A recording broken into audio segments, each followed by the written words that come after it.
तो आज के इस ख़ास प्रोग्राम में कई अहम मुद्दों को हम उठाएंगे। वोटिंग की बड़ी वजह क्या है इस वक्त, ज़ुबानी जंग जो चल रही है नेताओं के बीच में और चलती रही है, उसके क्या हकीकत है, और जो वोटिंग हुई इतनी बड़ी तादाद में, इसका शरह किसको जाता है, फ़ायदा क्या होगा, किसको होगा, कौन आवाम का सच्चा खैर ख्वाह है। जम्मू कश्मीर में इलेक्शन से जुड़ी हुई सभी अहम नुक्तों पर पूरे 1 घंटे आज बात करेंगे। हमारे साथ आज खास मेहमान हैं साहिल बशीर भट्ट साहब, सीनियर लीडर हैं बीजेपी के, इकबाल ट्रम्बो साहब हैं पीडीपी के स्पोक्स पर्सन हैं, और अमित रैना सर हैं पॉलिटिकल एनालिस्ट हैं। तीनों हजरात का खैर मकदम करते हैं। सबसे पहले आपकी तरफ साहिल बशीर साहब, आपकी तरफ आना चाहूँगा। ख़ास तौर पे आपने देखा कि इलेक्शन में काफ़ी बड़ी तादाद में लोगों ने वोट किया, इस मरतबा बाइकआउट क्यों नहीं हुआ? इस मरतबा बड़ी तादाद में वोटिंग की शरह किसको जाती है? साहिल बशीर साहब। जी बिल्कुल, आपको आवाज तो आ रही है? जी आ रही, बोलिए। देखिए, ये एक मुबारक मौका है, एक मुबारकबाद मैं पूरे जम्मू कश्मीर के अवाम को देना चाहूँगा, जिसमें खास तौर पे इस वक्त जो पिछले 60-70 सालों का जो यहाँ पर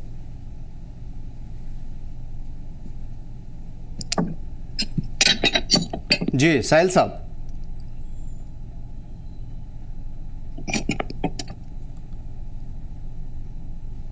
साहिल साहब की आवाज़ हम तक नहीं पहुंच रही है, लेकिन दोबारा उनसे इस मामले पर ज़रूर रद्द अमल लेंगे। इकबाल साहब, आपकी तरफ आने की कोशिश करूंगा। महबूबा मुफ्ती साहिबा ने लगातार आवाज़ उठाई, धरने पे भी बैठी हुई नजर आई। आपको क्या लगता है कि इस मरतबा जो इलेक्शन है लोकसभा का, ख़ासतौर पर जम्मू कश्मीर में वादी में, फ्री एंड फेयर नहीं हुआ? इकबाल साहब। देखिए, यहाँ आपको मालूम, मेरी आवाज़ आ रही है आपको? जी बिल्कुल आ रही, बोलिए। जी, फ्री एंड फेयर इलेक्शन हमने कई बार प्रेस कॉन्फ्रेंस भी दी है, और इलेक्शन कमीशन ऑफ इंडिया से भी हमने दरखास्त की थी कि हम सब पॉलिटिकल पार्टीज को एक लेवल प्लेइंग फील्ड मुहैया किया जाए। ये कह सकते हैं कि ये जो शरपसंद अनासिर हैं उसके ताल्लुकात जो हैं पीडीपी से हैं, और इलेक्शन कमीशन ने या फिर जो इंतज़ामिया है उन्होंने जो गिरफ्तार किया है बगैर वजूहात के गिरफ्तार किया है।